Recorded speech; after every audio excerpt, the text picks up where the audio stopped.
What was the grading? Was it PFF that you were telling me for the defensive side where you said DeMarcus Gates and Devonte Harris were the two highest graded players? Harris was the top graded player. Gates was the second best graded player. And then Sam Kamara was third.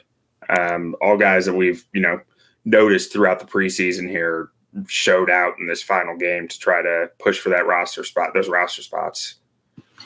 Yeah, honestly, like DeMarcus Gates is a guy that we've talked a lot about throughout this preseason. His value on special teams is immense, and we saw what he could do on the defensive side of the ball. What I really liked, though, was Devonte Harris, man. I don't know what it was, but to have 6 solo tackles at the cornerback position in the NFL where corners traditionally just aren't tackling like that anymore just blows my mind. And just knowing football, watching the way he was breaking on receivers and getting into the gaps on the run fits, like he looked phenomenal.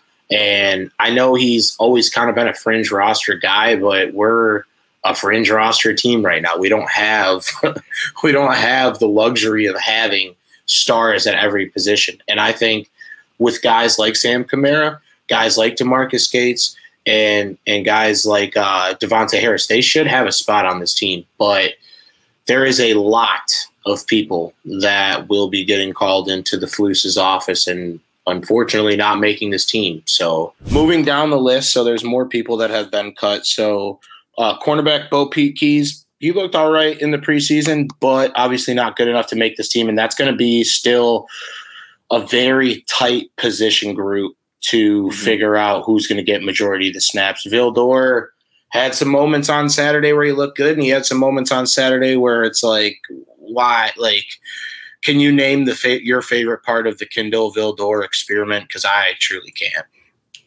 I mean, honestly, in his own scheme, I'm fine with Vildor's depth. The guy can play special teams. Guy can play zone coverage fine. Don't ask him to play press man, and he'll survive.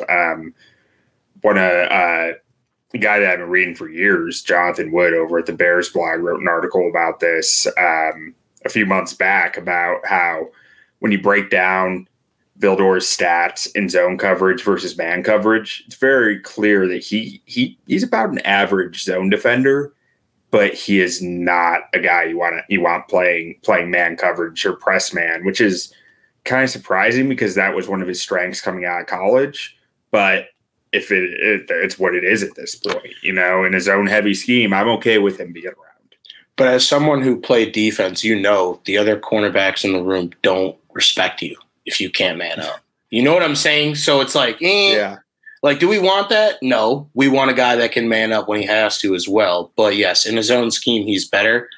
But at the end of the day, like, you gotta be able to seatbelt check someone. You know what I'm saying? Yeah. So, but I don't know. I think the secondary and honestly the defense as a whole, like, I don't remember who it was, but I saw like an interesting quote about the depth of the defense and just kind of like how the defense feels about themselves. Like, I feel like they have a confidence and a swagger to them, even though it's only preseason, even though they only played in training camp.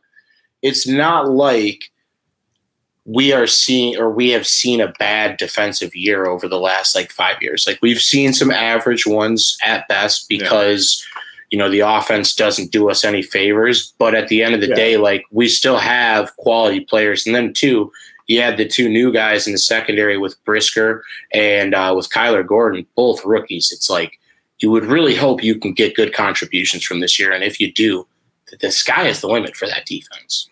Yeah, my biggest worry with the defense is really just the Hogs up front. Can they keep the backers clean in the run game? Because that's a major point of this defense is keeping your backers clean to clean everything up. And without Hicks, without Goldman, I mean, obviously they spent a lot last year without Hicks, and Goldman wasn't the same player. But it's just a lot of size you're losing and replacing. I like Angelo Blackson. I like Tonga, but sometimes on the film I worry about his length and his ability to stay clean and really just take on the double team without getting pushed back into the backers. So that's one spot I'm still a little worried about. If that interior defensive line overperforms, I think this defense can be pretty good. But I need to see that before I'm willing to say it, you know? Yeah, no, 100% too. With the Bears, I mean, what can we really say about the offense helping the defense out? So in this year, I think above all else, from the offense, in order for this team to be the most successful that they can be, you know, no bad plays on your own inside of your 20, like giving up the ball in plus territory, like try and eliminate all that shit. I honestly think Trenton Gill is a decent punter. I mean, as a punter, all you have to do is kick the ball and have time to do so. So it's like, as long as the offense doesn't turn the ball over, like, I don't think we're going to be in a lot of shootouts this year. You know what I'm saying? Like, I think a lot of our games will finish under 50 points, like in the 40s, maybe even the 30s, like low scoring, real white knuckler games.